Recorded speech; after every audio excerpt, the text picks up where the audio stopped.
The Galactic Empire's fleet floated silently on the edge of the Milky Way, its sleek ships glinting against the cold expanse of stars. Within the command chamber of the flagship Dominion, Imperial Commander Valther reviewed the preliminary reconnaissance report on Earth. The blue-green planet shimmered on the holomap before him, its continents and oceans dwarfed by the Empire's sprawling influence across the galaxy.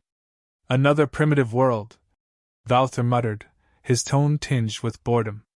Resources sufficient, technological development, primitive. Barely worth the effort. The aide beside him nodded, his segmented face showing no emotion. Humans display some resourcefulness, Commander. A curious species, but their technology is centuries behind ours. They've split the atom but remain confined to their own system. Resourcefulness, Valther scoffed.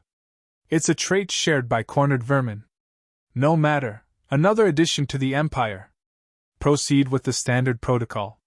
Valther flicked his wrist, dismissing the holomap. In his mind, Earth was already annexed. Its people would be catalogued and pacified, its resources harvested. The Empire had expanded across countless systems in this manner, and this unremarkable world would be no exception. The Galactic Empire's power was built on a foundation of unyielding domination, honed over millennia of conquest. Technologically unmatched and strategically flawless, its doctrine revolved around subduing species before resistance could take root. The Empire had no need for brute force when fear was far more efficient. A calculated display of strength, targeted destruction of key planetary infrastructure, was often enough to break the will of entire civilizations. The Empire's true strength lay in its psychological warfare. To resist was futile. Oppressed worlds knew this. They complied, their populations assimilated without bloodshed. Rarely did the Empire face a species obstinate enough to require complete annihilation. Valther prided himself on being a master of this method, efficient, clinical, and without the messiness of prolonged conflict. Yet, as he scanned Earth's data, there was a faint unease he couldn't quite identify. Perhaps it was the inconsistent behavioral analyses of the human species, volatile, adaptable, and prone to unpredictability. But Valther dismissed these doubts. The Empire had faced adaptability before and crushed it with ease. He gestured to his aide. Dispatch the envoy. Inform them of their new place within the Galactic Empire. The shimmering blue light of a transport pod descended over a quiet suburban park on Earth. A lone alien figure emerged, its translucent skin reflecting the setting sun. The sight of the emissary, a tall, spindly being draped in ceremonial garb, drew a small crowd of humans. Children peeked out from behind their parents, while adults gawked, some holding up their phones to capture the event.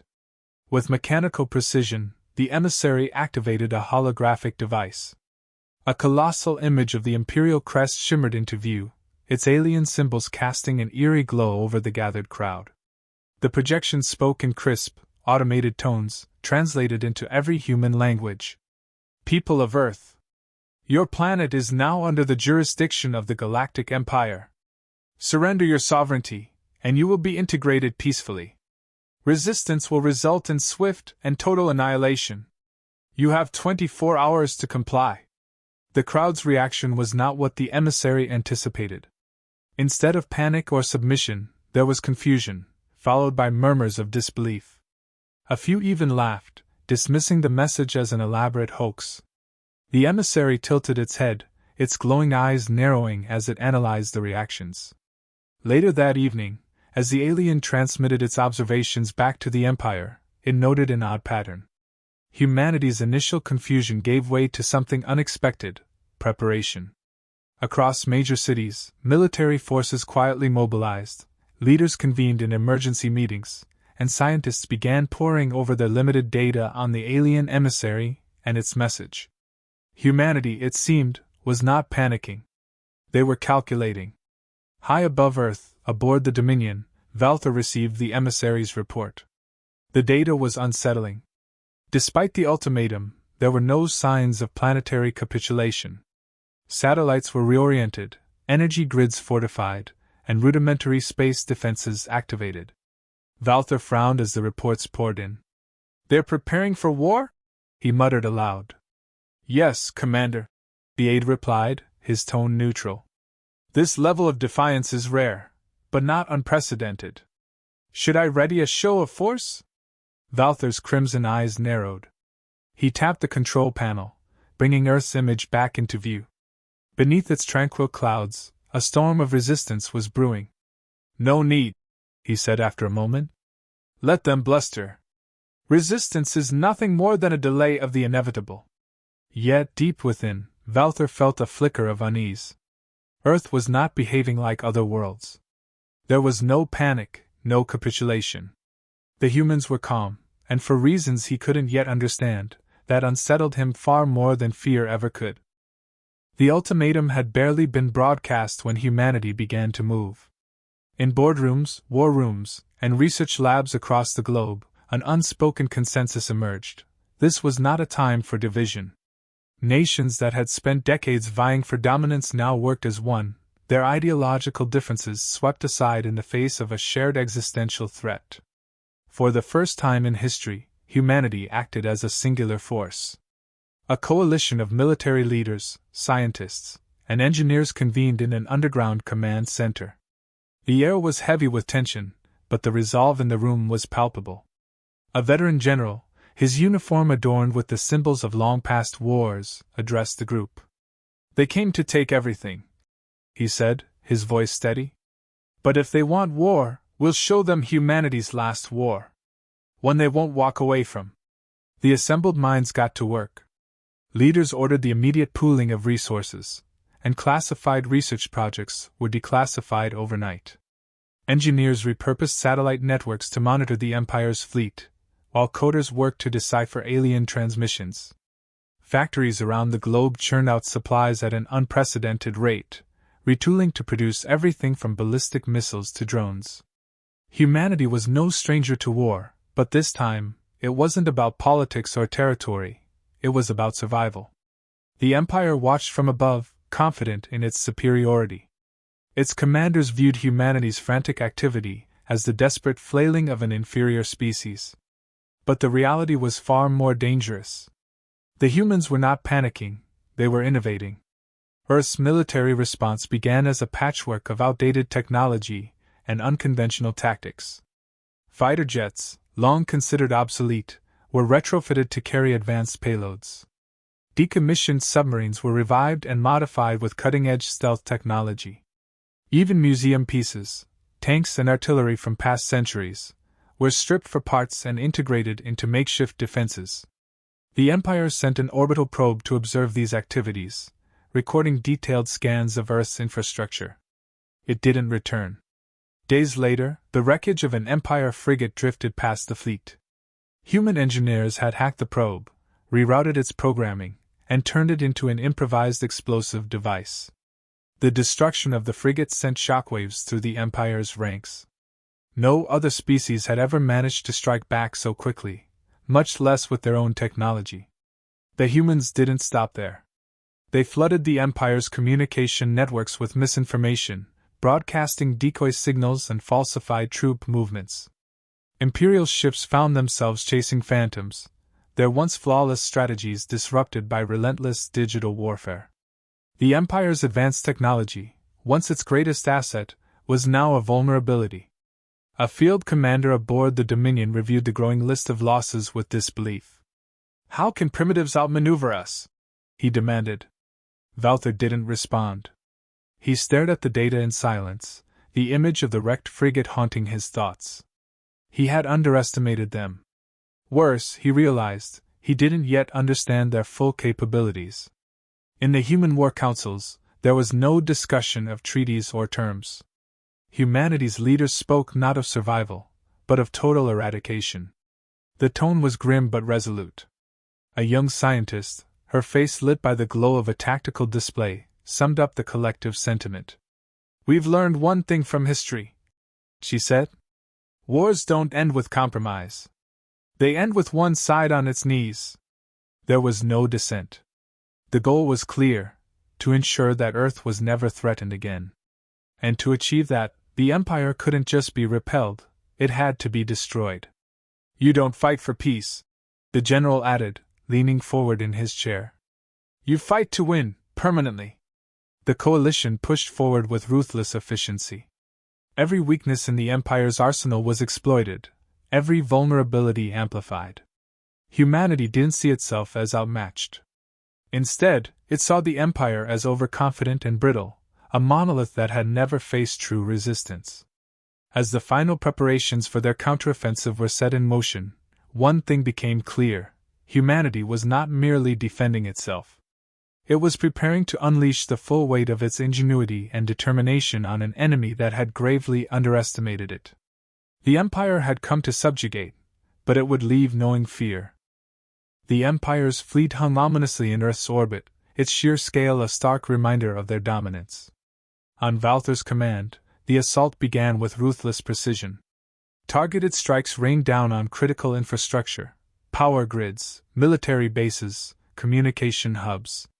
The Imperial doctrine was clear: decapitate a planet's ability to organize, and its people would crumble. Valther observed the initial phase of the operation with practiced detachment. Tactical displays showed waves of destruction sweeping across continents, firestorms blooming on the surface like distant stars. He allowed himself a moment of satisfaction. The humans' response, or lack thereof, only confirmed his assumptions. They're disorganized, he remarked to his bridge crew. Primitive minds falter under pressure. This will be over within the hour. But as the assault continued, something changed. Reports began trickling in of unexpected resistance. Imperial drones were intercepted mid-flight by precision-guided missiles, their debris crashing harmlessly into uninhabited zones. Ground-based weaponry, cobbled together yet devastatingly effective, targeted Empire gunships with uncanny accuracy. Then came the first real shock. A cruiser assigned to suppress a major military installation went silent. Moments later, the Dominion's sensors detected an explosion, a massive detonation that left the ship in pieces.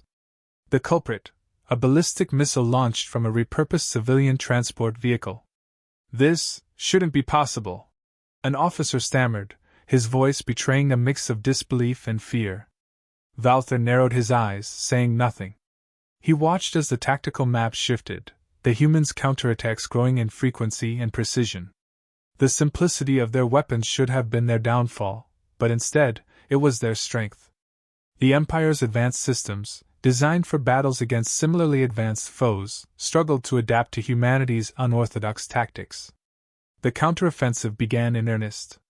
Across the globe, human forces coordinated with an efficiency that defied expectations.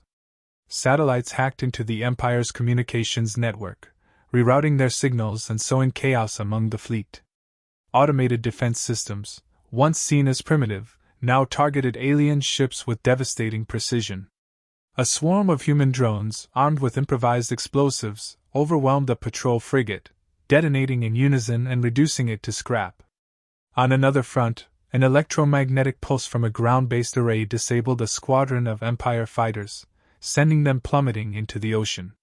The most audacious strike came from beneath the waves. A lone human submarine, an aging relic of past conflicts, managed to infiltrate the Empire's defensive perimeter. Armed with a single nuclear warhead, it targeted a battleship, one of the largest in the fleet. The warhead detonated with pinpoint precision, splitting the massive vessel in two and leaving a gaping hole in the Empire's formation. On the Dominion's bridge, the silence was deafening. Officers stared at their screens, unable to reconcile the reality before them. Primitive weapons. Outdated tactics. And yet the losses were mounting. How is this possible? One officer finally asked. They're exploiting gaps in our systems, Valther replied coldly. Gaps we didn't anticipate. For the first time, Valther felt the weight of uncertainty pressing down on him. He had dismissed the humans as an inferior species, but now, faced with their relentless ingenuity and adaptability, he realized the error in his assumptions. The reports from surviving Empire crews painted an even grimmer picture. Human forces showed no interest in negotiation or surrender. They gave no quarter, took no prisoners. Captured vessels were destroyed outright, their crews eliminated with ruthless efficiency. To the humans, this was not a battle, it was an extermination. They fight like nothing we've seen before, one wounded officer reported to Valther. There's no hesitation, no mercy. They don't want to win. They want to wipe us out. Valther stood in the center of the bridge, his expression unreadable. The tactical displays around him showed the carnage unfolding in real time. He could see the human strategy now, decentralized, improvisational, yet brutally effective. Humans don't fight to conquer, he murmured, almost to himself. They fight to annihilate. The realization settled over him like a shroud. The Empire, for all its technological superiority, had never faced an enemy like this. And as the battle raged on, Valther understood that the cost of underestimating humanity would be far higher than he had ever imagined. The Empire, reeling from losses it had never anticipated, decided to end the conflict decisively. The Oblivion-class planet Cracker, a superweapon capable of vaporizing entire continents, was deployed. Its ominous silhouette loomed over Earth, a grim declaration of the Empire's intent. In the command chamber of the Dominion, Valther issued the order with grim resolve. "This ends now," he said. "If they will not surrender, we will leave nothing behind." The planet Cracker's systems hummed to life, preparing for a strike that would shatter Earth's largest landmass. The weapon's destructive capacity was beyond anything humanity had ever faced. Yet, even in the face of such overwhelming power, humanity did not falter. Instead of panicking, Earth's leaders devised a bold plan. They launched a series of decoy attacks, misleading strikes designed to draw the planet Cracker into a vulnerable position. Guerrilla tactics on a planetary scale, using reprogrammed satellites and holographic emitters, created the illusion of massive human forces amassing in specific regions. The Empire, blinded by its desperation to assert dominance, took the bait. As the planet Cracker adjusted its orbit to align with the supposed human stronghold, Earth's true forces mobilized. Hidden within mountain ranges and deep-sea trenches, humanity unleashed an array of countermeasures. A barrage of high-yield missiles struck the weapon's energy cores, while EMP pulses crippled its defensive systems. But the final blow came from a human-led infiltration team. Using scavenged alien technology, the operatives had boarded an Empire command ship weeks prior, embedding themselves unnoticed. From within, they executed a precise sabotage operation, severing the planet Cracker's control link to the Empire's fleet. The weapon, now aimless, was neutralized before it could unleash its devastation. Humanity's use of ingenuity and unrelenting coordination left the Empire stunned. Earth's forces didn't just destroy the planet Cracker, they repurposed its remnants. Engineers and scientists worked around the clock, converting the colossal weapon into a massive orbital railgun. Its first test shot obliterated an Empire battleship, the sheer audacity of the act sending shockwaves through the Imperial fleet.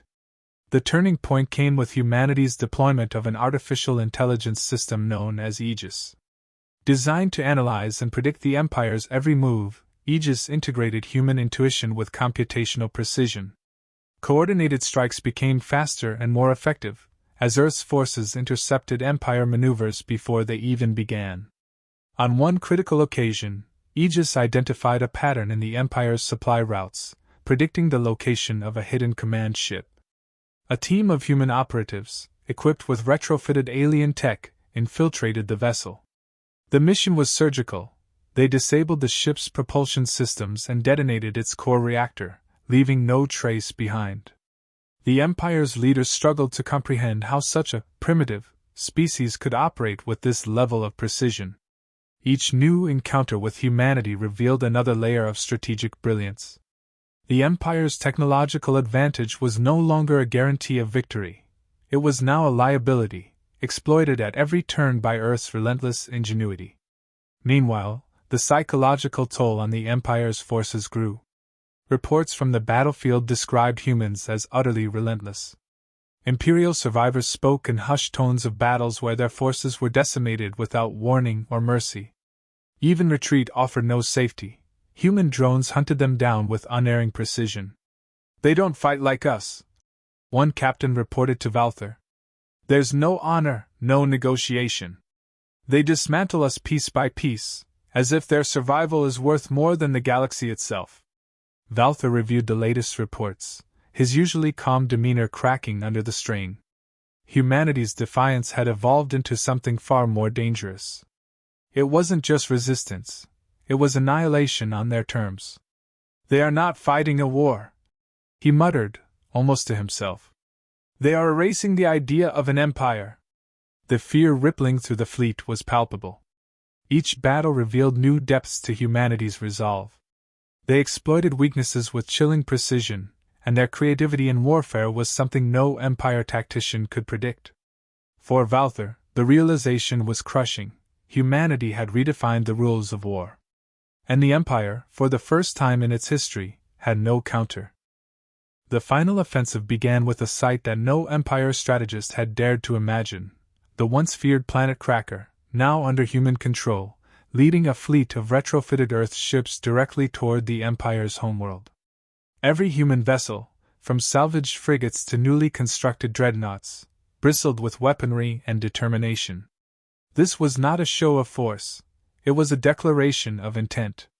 As the fleet entered the Empire's core systems, Valther stood on the bridge of his flagship, watching the tactical displays with grim resolve. He had assumed the homeworld's defenses, unmatched in their sophistication, would crush the humans long before they breached the inner perimeter. But the humans fought with a level of ferocity and cunning that defied every projection. Orbital battles erupted across the system. Human ships, many piloted remotely to minimize casualties, swarmed the Empire's fleet. In one daring maneuver, a small destroyer barreled into an Empire carrier, detonating its payload and clearing a path for the planet Cracker to move into firing position.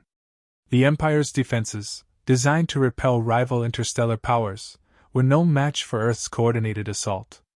Human forces exploited every weakness, their strategy a relentless blend of precision strikes and sacrificial plays. Empire warships that once inspired terror across the galaxy were reduced to burning wreckage. The planet Cracker's first shot was fired not at a military target, but at the Empire's largest industrial hub, a clear message to the galaxy. Humanity would not merely win this war, they would dismantle the Empire's foundation. On board the Dominion, Valther felt the weight of inevitability pressing down on him. Reports of defeat flooded in. Entire sectors lost, supply chains obliterated, morale shattered. The humans had brought the Empire to its knees. They've turned our weapon into a symbol, Valther said aloud, his voice heavy with despair. Not just of their defiance, but of our failure.